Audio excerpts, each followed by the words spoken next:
This is an exciting time in Scotland's story, and understanding our past will help us determine our future.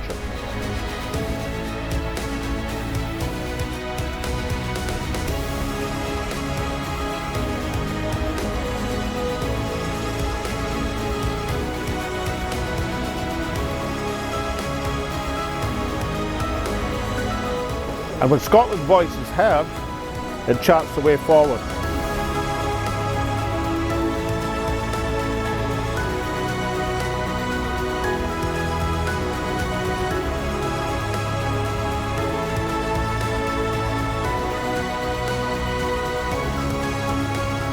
This is Scotland Speaks with Alex Salmond.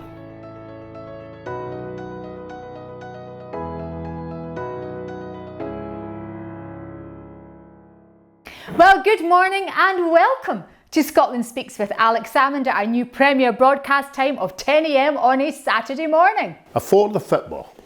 Yes, well, as Alex says, before the football and indeed before the interminable family supermarket expeditions of a Saturday morning. So settle in, settle back and hear what we have in store today.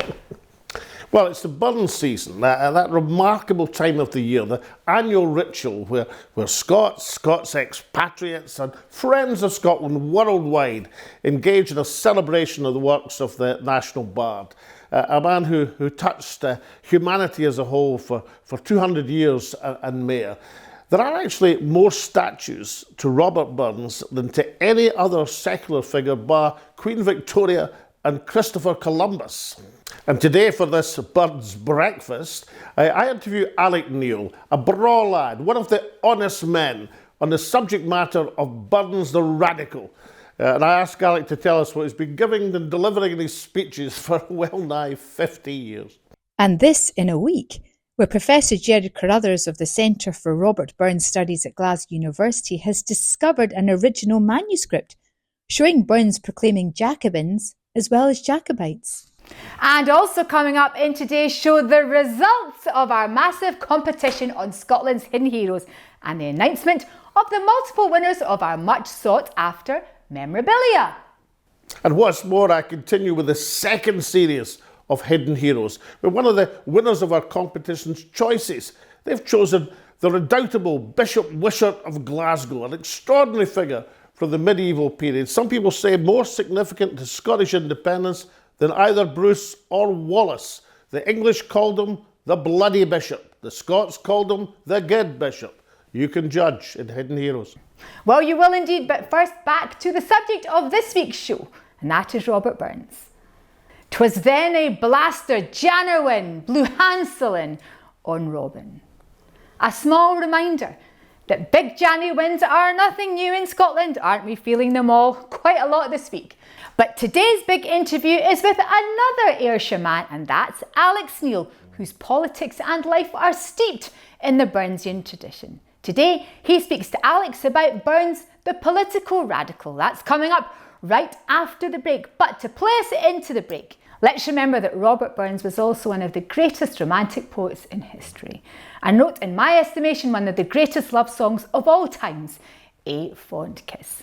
And today we have a special treat for you, because to play us into the break, we have Burns' own namesake, Ryan Joseph Burns, with his rendition of the beautiful A Fond Kiss.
a farewell us forever.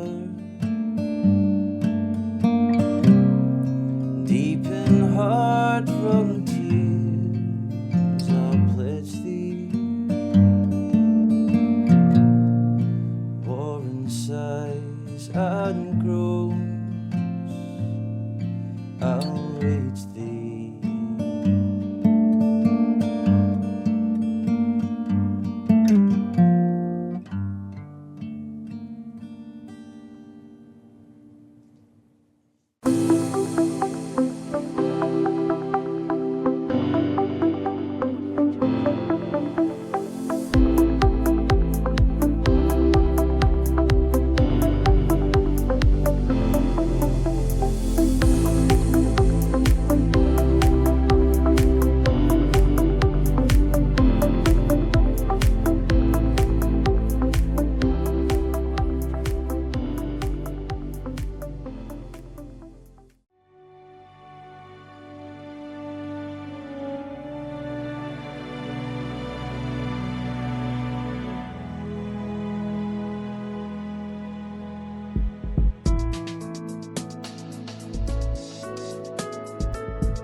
Alec Neil, welcome to Scotland Speaks with Alex Salmond. Pleasure.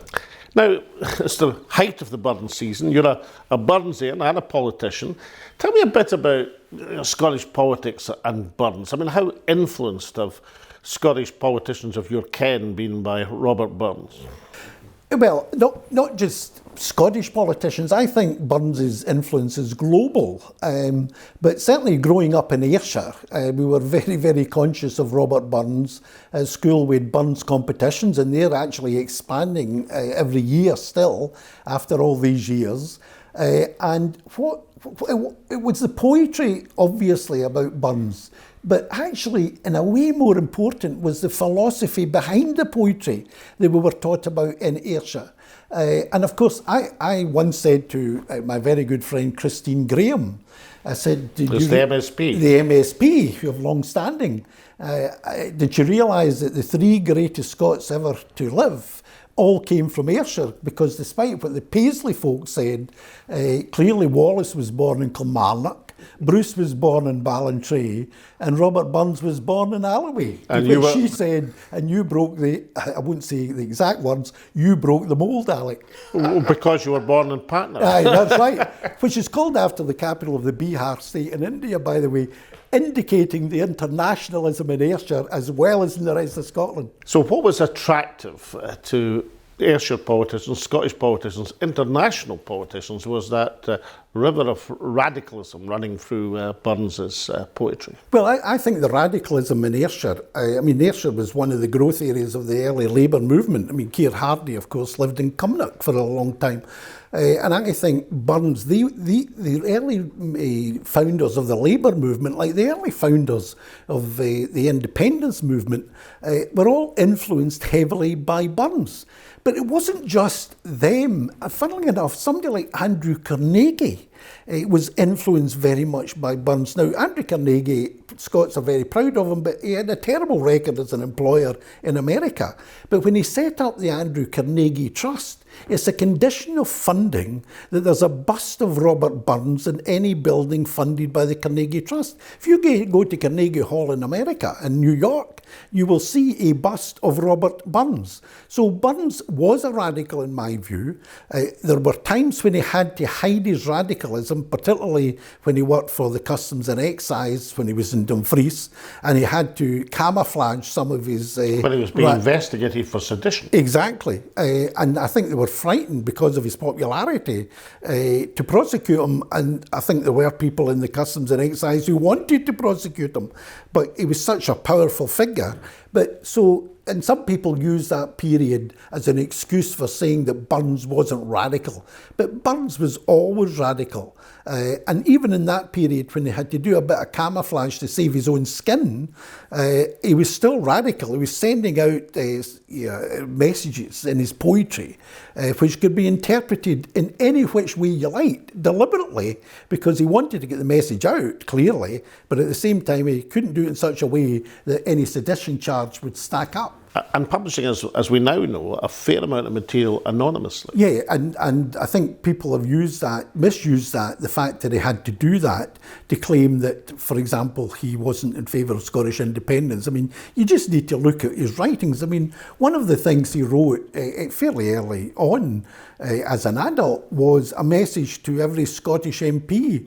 Exert your mettle, my boys, my boys, exert your mettle to bring all Scotland back its kettle, kettle being an old Scottish word for parliament.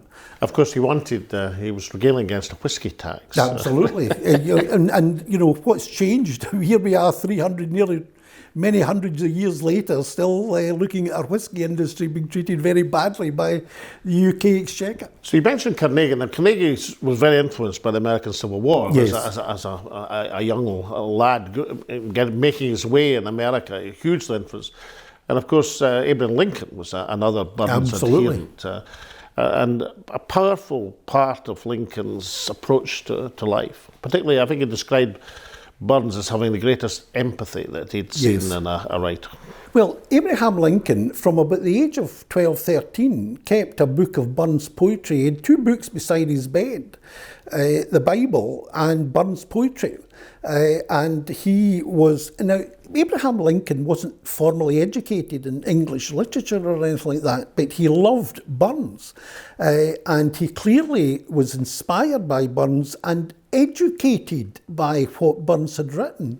And if you look at how Abraham Lincoln took up the cause of fighting the American Civil War over the issue of slavery, I'm absolutely sure that was informed and inspired by Robert Burns. Or by A Slave's Lament. Exactly. And if you look at his wife, when Abraham Lincoln was assassinated, the first overseas visit his wife paid was to Burns' cottage in Alloway. Now, she didn't come to Britain and during it visited Burns' cottage by accident. She set out for Burns' cottage. That was the main thing she wanted to do in her visit. She landed at Greenock and came straight to Burns' cottage. And that's an indication not just of Abraham Lincoln, but of Mrs. Lincoln as well. So that tells me that the influence of Burns in the Lincoln household was very, very significant indeed.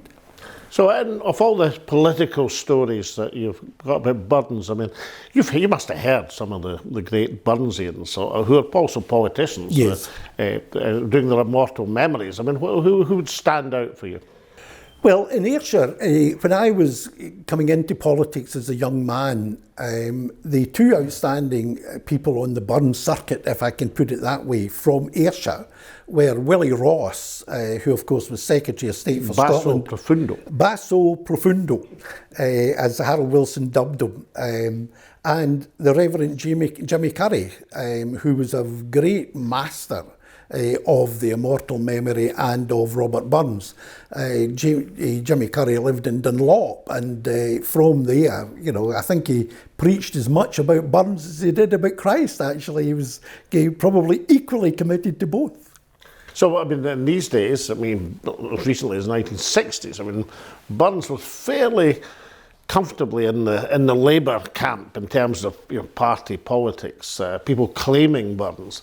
But probably moved to the Nationalists. I mean, you yourself are doing the Toast to Scotland at the Alapa Burns Supper next weekend in Perth, which will be a very jolly occasion. So Well, you think that the political parties have competed over the rights to Robert Burns? Well, even the Tories tried to claim that Burns is one of theirs, and I think you need a great deal of imagination to reach that conclusion. If you read, it's not just that his poetry, his letters reveal his true feelings about politics. Now, I think if he was alive today, he wouldn't be a party hack. He probably wouldn't be a member of any party. Probably expelled, I would think. Exactly.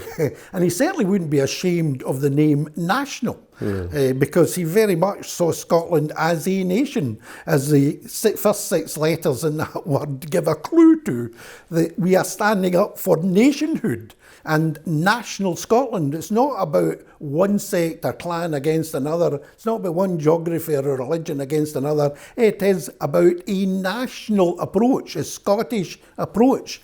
And I think he would be very, very much, I think he would, had he been around at the time of the referendum 10 years ago, I think he would undoubtedly have been campaigning for independence. And after all, he might have won it for us. Well, absolutely. He might have made that difference. A little difference needed, the 5% swing that we needed just to get there. He could have got more than 5%, I think. The last hour, you're an experienced practitioner in Scottish politics. So as you survey the current political scene, what comes most to your mind? Well, it's very easy to become depressed because I think the 2 things that stick out for me is, number one, 3 things. Number one, support for independence, despite the travails of the SNP. Support for independence remains at a hardcore 50% of the population. That tells me that we could win our independence referendum if we play the game properly. The second thing, though, is the depressing bit, and that is the reason we're in the mess we're in is entirely self-inflicted. It's not as a result of any brilliant unionist Labour or Tory opposition. We've entirely done this to ourselves. We've done ourselves in with huge mistakes and blunders, strategic mistakes. And thirdly, though, that tells me, given that a lot of it is, most of it, all of it is self-inflicted, you can turn this around and actually turn that support for independence into the reality of independence if we get our act together.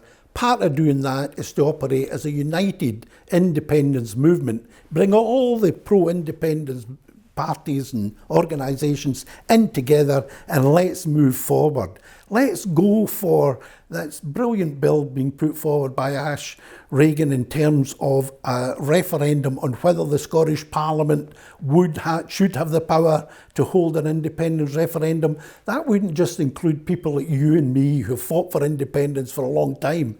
I know a lot of people, particularly on the left of Scottish politics, who are not in favour of independence, but would be out campaigning for that bill because it's about the fundamentals of a modern democracy. So I think it can be done, but we've got to stop kicking ourselves in the foot. So in a phrase, it's coming yet for all that? For all that and all that, it's coming yet for all that. Alec Neil, thank you so much for joining me on Scotland Speaks with Alex Salmond. Pleasure. Welcome back, and now to your tweets, emails and messages in response to our show last week on the Stone of Destiny. Watch says, thoroughly enjoyed the show. Very interesting hearing from all the guests, especially from Andrew Neil MacLeod about the Stone of Skun. User says, great show. My favourite bit was Alex's summation of the political landscape with respect to the SNP and their visible lack of direction with agitating for and espousing the roadmap to attain IndyRef 2. Unless all independence parties unite under a common banner, i.e. like Scotland United, and don't split the Indy vote, then Scotland will be stymied. Alex has offered common cause with the SNP and ISP. It's now up to them to acknowledge. Michael Foley says, it's lovely to know history, wherever the history is from. I'm Irish and love Scottish history. May our 2 countries always be good friends. Scotia says, excellent show as ever, Alex, so informative. Clem Fandango also says, really good show today. And finally, Indie Boy says, very interesting and informative episode about the Anlia Fal, also known as the Stone of Destiny. The students on Christmas Day 1950 never stole part of the stone from Westminster Abbey. They were returning it to Scotland, where it belongs. Well, thank you very much indeed for your tweets, messages and emails. Please do keep them coming in with your ideas for shows. Now, we turn to the bit you've all been waiting for, which is the announcement of who has won these magnificent prizes for guessing correctly Alex's favourite hidden heroes? Now, of course, he said there were 3, and the answers are as follows. And we gave you a big clue in La Femme Formidable. Of course, number 1 is Marie de Guise. The second one was Tom Johnson, and the third one was Thomas Muir. The winners are Rochelle Struthers, Martin Laird, Charlie Abel, and the lovely Amber MacLeod. Now, of course, along with winning memorabilia, winners were also allowed to choose who their hidden hero would be, and Alex was going to speak about them in upcoming shows. We're going to start with Amber's choice, and Amber's choice was the redoubtable Bishop Wishart. So now, over to Alex in his favourite section of the show, Scotland's Hidden Heroes in association with Flagship Media. We'll hear all about Amber's choice, Bishop Wishart. Now, Amber MacLeod's choice of hidden hero is a magnificent one. It's the redoubtable Bishop Robert Wishart of Glasgow. In some ways, Bishop Wishart was more important to the independence movement than either Wallace or Bruce. Partly this was due to his longevity, because he was almost half a century as the Bishop of Glasgow during that turbulent period. And he was the person who stood out right through the period as being loyal to the independence movement. Indeed, Bishop Wishart could be called upon in any eventuality to rally to the national cause. 1 week after Robert Bruce murdered John Comyn on holy sanctified ground, he appeared in Glasgow with the Black Douglas to get absolution, plenary absolution from Bishop Wishart, who said, well, okay, let's just overlook the fact that you've murdered somebody on sanctified ground. You've got my absolution, now go off to Scone to be crowned, and here are the robes which I've been hiding for the royal robes to use on your coronation. And we can imagine that Robert Wishart said to the Bruce, look, you've only got 2 choices now, either get crowned or you're dead.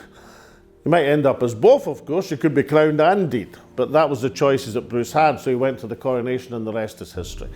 So why was this extraordinary man so keen on the cause of Scottish independence?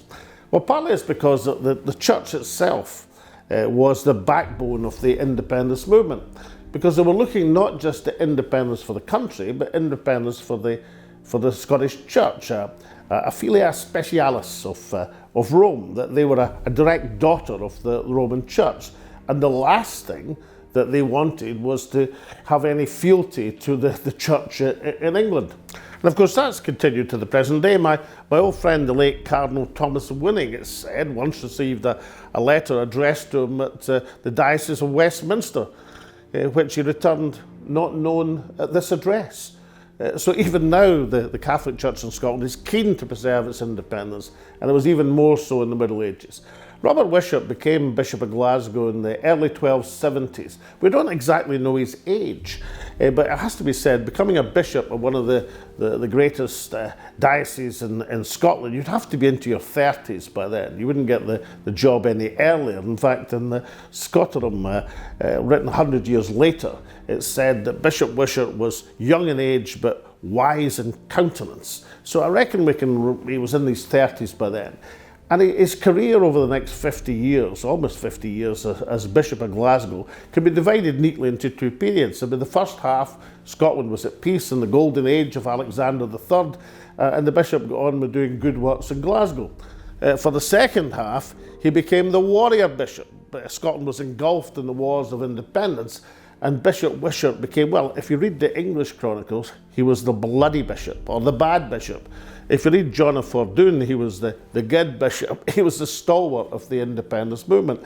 And there was nothing this man would not do to support and uphold the cause of independence.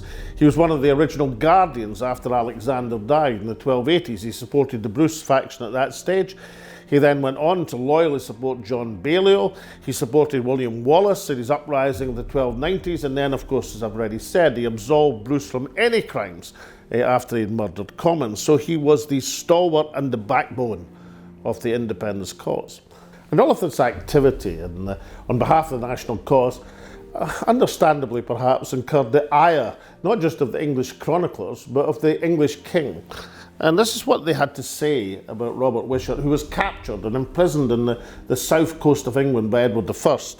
Edward I then died, and Edward II was instructed by the Pope to release a bishop. You're not meant to imprison bishops, understandably. And this is what the English had to say in their defence of their imprisonment of Robert Wishart. They whined that he had stirred up the inhabitants of Scotland to rebellion. He'd broken his oaths of fealty and homage. He had been the source of many conspiracies. Forgetful of his calling, the English said, he has not been peaceful but warlike. Not a Levite at the altar, but a knight on horseback, with a shield instead of a censer, a sword instead of a stole, a breastplate instead of an arm, a shield instead of a mitre, and a lance instead of a pastoral staff.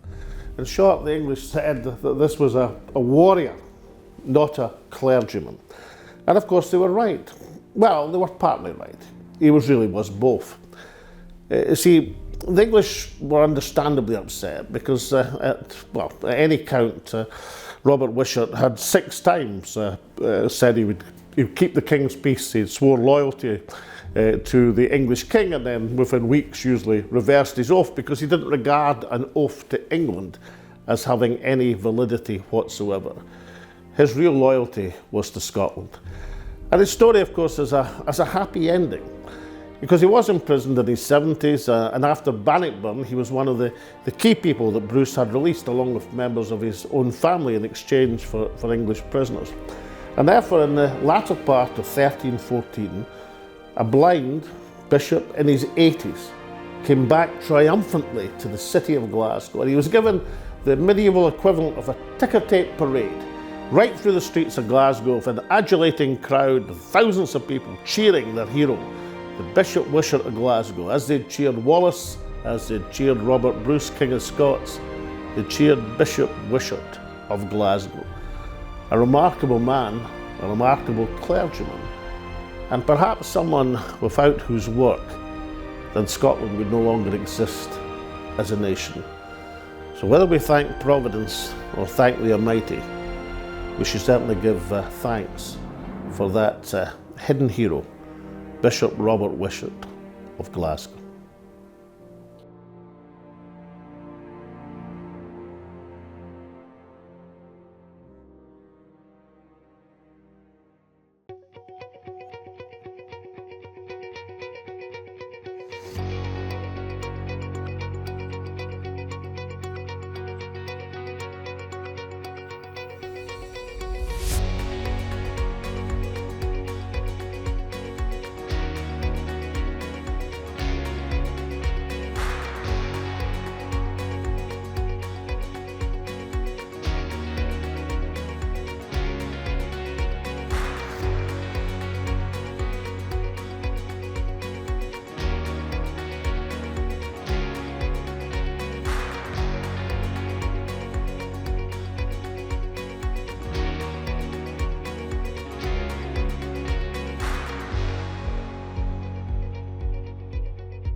There are a number of very interesting things in what Alec Neil, as a good Ayrshire man, had to say about Robert Burns.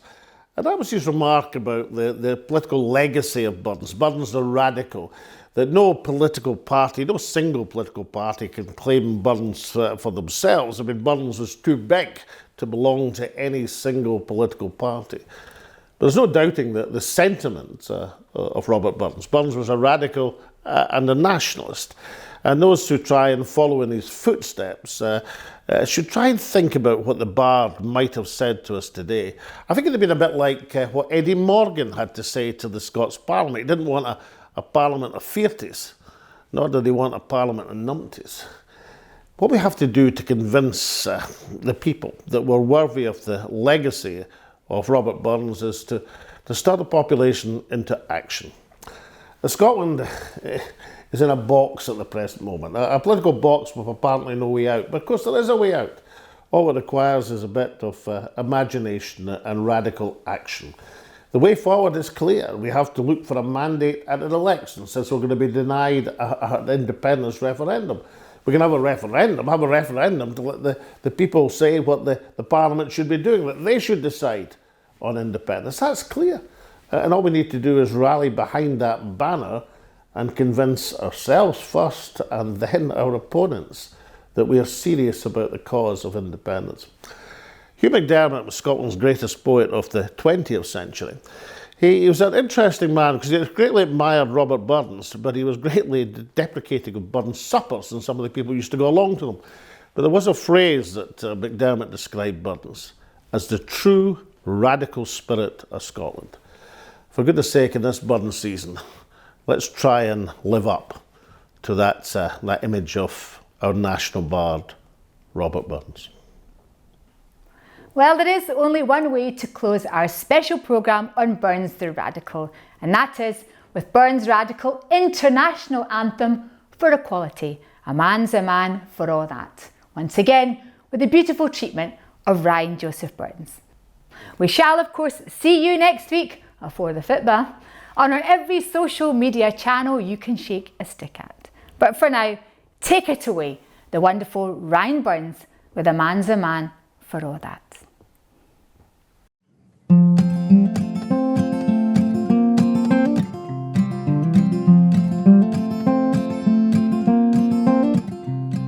Is there for all this poverty that hangs his head and all that? The coward slave we pass him by, we dare be poor for all that, for all that and all that, our toils obscure and all that. The rank is but the guinea stamp, a man's the guide for all that. What though on hamely fare we dine, we're hard and grey and all that. He fills their sacks and leaves their wine, a man's a man for all that. For all that and all that, their tinsel show and all that. The honest man, no Ayrshire poor, is king of men for all that. And all you see on Burke called a lord, was struts and stairs and all that. Though hundreds worship at his word, he's but a coof for all that. For all that and all that, his ribbon star and all that. The man of independent mind, he looks and laughs at all that. And all a prince can make a belted knight, a marquis duke and all that.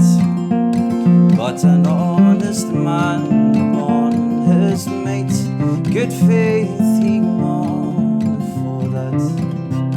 For all that and all that, their dignities and all that, with the sentence and pride worth are higher rank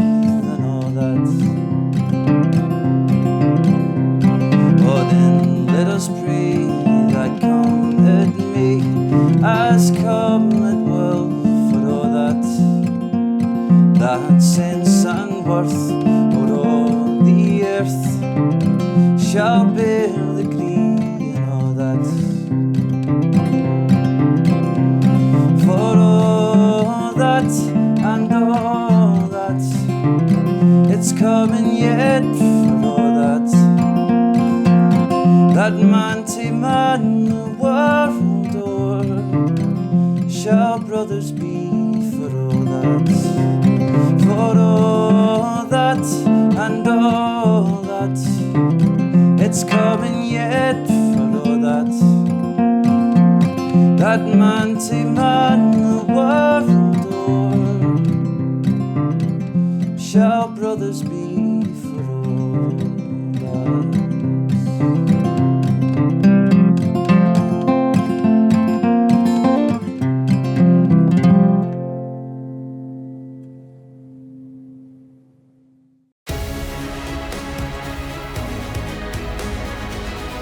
This is an exciting time in Scotland's story, and understanding our past will help us determine our future.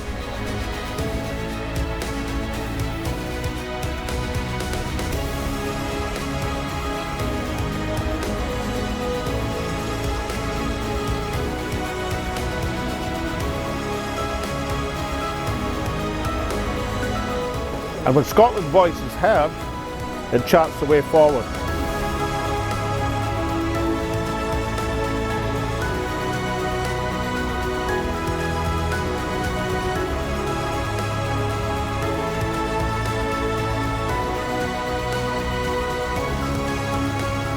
This is Scotland Speaks with Alex Salmond.